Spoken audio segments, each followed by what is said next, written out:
कहानी उस घर की है जहाँ बहू और बेटी को एक माना जाता था, लेकिन फिर। अरे शिखा बेटा, तू रसोई में क्यों घुसी रहती है? जा, रोटी मैं बना लूंगी। नहीं नहीं माँ जी, आप बैठिए, बस सारा खाना बन ही गया है। श्वेता को बोल देती हूँ, वो खाना लगा देगी सबका। सॉरी भाभी, मेरे पास वक्त नहीं है। माँ, मुझे पैसे देना, पार्लर जाना है। हाँ हाँ चली जाना, भाभी को भी ले जाना। वो भी जाने को बोल रही थी पार्लर, पर पहले ना मदद कर दे उसके खाना लगाने में। देख माँ, वो बहू है, उसे बहू रहने देना, इतना सर पर मत चढ़ा भाभी को। श्वेता, ज्यादा मत बोला कर। बहू और बेटी में कोई फर्क नहीं होता है। जा जाकर काम कर। ननद को माँ का भाभी से इस तरह प्यार करना बिल्कुल अच्छा नहीं लगता। वो बार बार किसी न किसी तरह माँ को भाभी के खिलाफ भड़काती रहती, लेकिन कोई फायदा ना होता। एक रोज, अरे बेटे किशन, जा बहू को कहीं घुमा कर ला, सारा दिन घर में काम करती रहती है। हाँ हाँ माँ, हम लोग जा रहे हैं ना गोवा। अच्छा जी, भाभी ने तो हमें बताया भी नहीं। वैसे तो सारी पंचायत करती है, ये गोवा वाली बात क्यों छुपा गई हमसे? अरे क्योंकि उसे खुद नहीं पता था बहन। मुझे टिकट सस्ती मिल रही थी तो मैंने बुक कर दिया। हाँ शिखा, पैकिंग कर ले, संडे हम जा रहे हैं गोवा।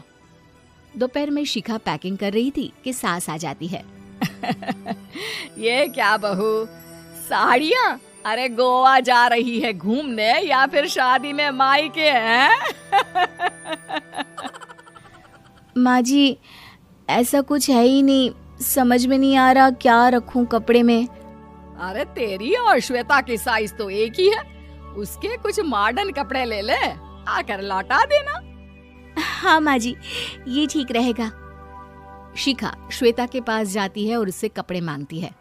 ना जी ना, मैं अपने कपड़े ना दूं, वैसे भी फैल जाएंगे मेरे कपड़े, बहुत महंगे वाले हैं। शिखा मुंह लटकाकर कमरे में आ जाती है तो सास कहती है, चल तैयार हो जा, तुझे मैं शॉपिंग करा कर लाती हूँ गोवा की। बस फिर क्या था, सास बहू निकल जाते हैं मार्केट और एक से बढ़कर एक ड्रेस खरीद कर घर आते हैं। वैसे भी तुझे अच्छे संस्कार सीखने चाहिए। और रही बात कपड़ों की, तो शिखा, आज से घर पर भी तू मॉडर्न कपड़े ही पहनेगी। कोई जरूरत नहीं है ये साड़ी वाड़ी लपेटने की।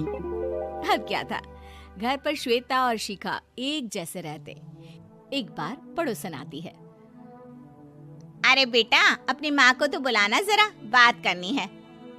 शिखा सास को बताती है और रसोई में चली जाती है। ये आपकी बेटी बहुत बड़ी हो गई है, इसके लिए एक रिश्ता है, कहो तो बता दूं। ये बेटी नहीं बहू है, घर में सब एक जैसा ही रहता है।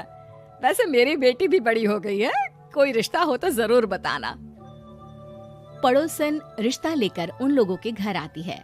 तब श्वेता की होने वाली सास कहती है, तो ये घर है, कितने मंजिल का है? और ये बहू ने आपकी क्या पहन रखा है, जीन्स टॉप? अरे भाई, साड़ी वाड़ी नहीं है क्या इसके पास?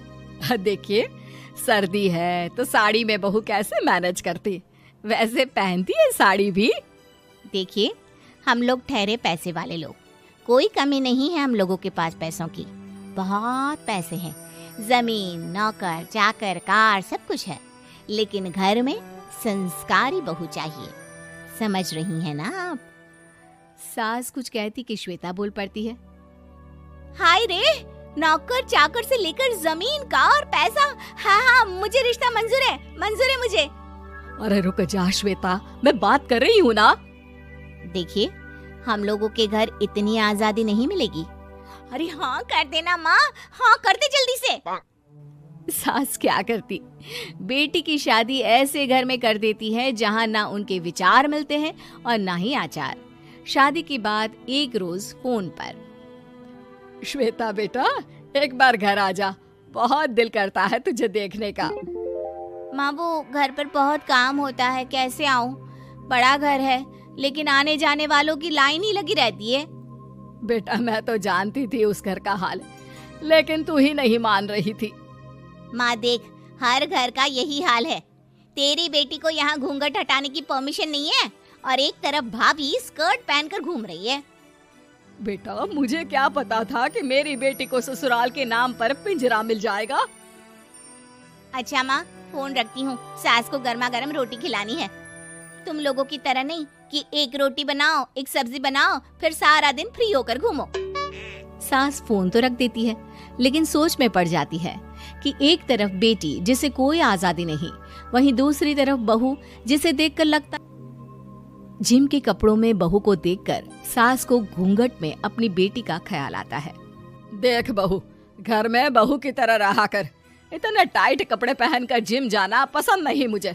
जा जाकर रोटी बना। रोटी? माँ अभी तो शाम की 6 बजे हैं, इस वक्त रोटी? अब क्या मेरे खाने पीने पर भी पहरा है? अरे जब मर्जी तब मैं अपने घर में खा भी नहीं सकती क्या? बहू को अजीब लगता है। वो समझ नहीं पाती कि जो सास कल तक इतनी सपोर्टिव थी, उन्हें अचानक से क्या हो गया। वो किचन में जाती है, गरम रोटी के साथ 2 तरह की सब्जी, रायता, सलाद सब लेकर सास के पास आती है। माँ जी, खाना। इतना सारा खाना? राक्षस समझा है क्या मुझे? रोटी मांगी थी मैंने गर्मा गर्म बस। पर माँ जी, रोटी खाती किससे आप? सब्जी तो बनानी थी ना। अरे भूख मर गई मेरी तेरी बहस से। जा जाकर काम कर, अंदर पूरी रसोई साफ कर। बहू अंदर चली जाती है। थोड़ी देर में श्वेता घर आती है। अरे शिखा जल्दी से चाय ला, पकवान बना, मेरी बेटी आई है। अरे नहीं नहीं माँ, ड्राइवर बाहर खड़ा है। मैं तो घर का कोई सामान खरीदने के बहाने यहाँ आ गई हूँ, मुझे जाना होगा। अरे बेटा, पर कितने दिनों बाद देख रही हूँ तुझे, रहने आ जाना 2-4 दिन के लिए। आ जाऊंगी माँ, जब मेरी सास मरेगी तब। मैं तो रोज मन्नत मानती हूँ कि मेरी सास मर जाए तो अच्छा है। अच्छा चल, जा रही हूँ माँ। हे भगवान, कैसे कैसे दिन देखने पड़ रहे हैं मेरी बेटी को। सास अंदर जाती है, जहाँ श्वेता की जिम वाली सहेली का फोन आया होता है। क्या बात है, आज जिम नहीं आई? अरे पता नहीं यार, आज माँ को क्या हो गया अचानक। पर खैर कोई नहीं, लगता नहीं कि मैं अब जिम आ पाऊंगी। शिखा स्पीकर पर बात कर रही थी, जिसे सास सुन रही थी। यार ये सास ना होती ही ऐसी है। मैं तो कहती हूँ बुढ़िया जल्दी मरे और तू आराम से जिए। शिखा को सहेली की बात पर गुस्सा आ जाता है। माँ के मरने की कौन सा बच्चा दुआ मांगता है मोहिनी? आगे से ऐसी बात मेरे सामने मत करना। हमारे घर की शोभा ही माँ है। क्या हुआ जो थोड़ी सख्ती दिखा रही है? उसमें भी कोई ना कोई उनकी भलाई ही होगी। मैं तो कहती हूँ भगवान मेरे जैसी सास सबको दे, जो सिर्फ माँ की तरह है। सास वाली तो कोई बात ही नहीं है उनमें। सास ये बात सुन रही थी। उनकी आंख में आंसू आ जाते हैं कि क्यों वो बेटी की किस्मत में बहू को भी भागीदार बना रही थी। शिखा, अरे ओ शिखा, क्या हो गया? जिम नहीं जाना क्या?